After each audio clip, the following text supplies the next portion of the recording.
saya akan bercakap tentang politik. Sebab spek saya ni nampak spek ahli politik tiada bingkai.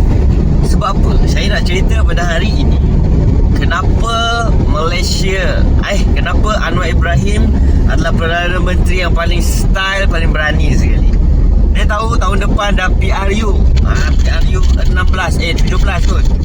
Entah PRU ke berapa tak pasti, tapi PRU akan datang. Tapi dia tetap menghadkan subsidi, turunkan subsidi daripada 300 liter kepada 200 liter, naikkan harga diesel. Walaupun sebenarnya kerajaan boleh je ambil hutang baru seperti mana ketika PN memerintah. Sebab apa? Waktu PN memerintah, waktu itu keadaan dunia sedang berada pada keadaan yang sangat krisis globally. Dunia globally krisis gila-gila punya. Tapi kerajaan Muhyiddin Yassin pada ketika itu boleh membuat kabinet yang pelik-pelik. Dalam satu kementerian ada 3 menteri, satu ketua menteri, satu menteri, dua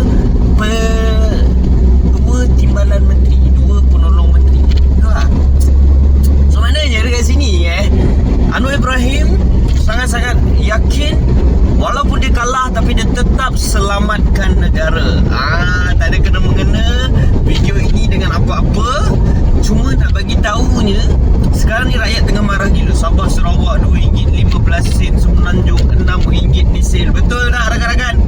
Namun Anwar Ibrahim tak gunakan duit kerajaan, tak minta hutang baru ke apa semua. Sebab apa? Walaupun dia memang tak jaga dia punya tahta kedudukan. Itu pada pendapat saya lah. Dia tidak menjaga tahta dia punya jawatan tu. Sebab yelah, kalau nak ikutkan, buat baik-baiknya nanti nak dekat pilihan raya, orang pilih aku, kita turunkan harga minyak. Ni apa keuntungan dekat Anwar Ibrahim sebenarnya kalau dia naikkan harga minyak ni? Tak ada. Betul tak? Tak ada kan? Kau setuju tak? Tak ada kan?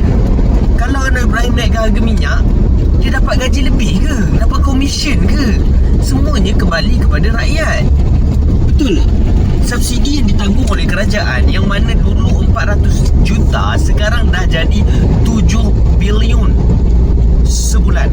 7 bilion, bukannya 700 juta, bukannya 700 ribu, 7 bilion.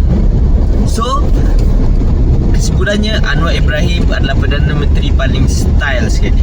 Dia tak kisah di satu penggal je, tapi yang dia kisahkan negara Malaysia terjaga.